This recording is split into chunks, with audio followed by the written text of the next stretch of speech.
এখানে লক্ষ্য করেন, এখানে কি লেখা আছে, recommended engine oil 10W30 SLMA2 10W30 গ্রেডের ইঞ্জিন অয়েল এখানে ইউজ করতে বলা হয়েছে হিরো হাঙ্কের ক্ষেত্রে।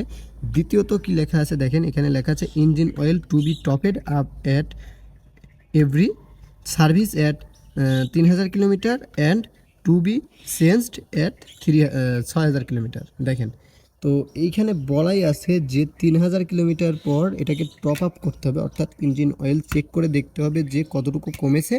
যেই পরিমাণ কমেছে সেই পরিমাণ ইঞ্জিন অয়েলটা আপনাদের এটাতে অ্যাড করতে হবে, অর্থাৎ বাইকের ইঞ্জিনে অ্যাড করতে হবে। প্রতি 3000 কিলোমিটার পর টপ আপ করতে হবে এবং 6000 কিলোমিটার পর এটাকে আপনাকে পরিবর্তন করতে হবে বা চেঞ্জ করতে হবে, সেটা এখানে বলা আছে।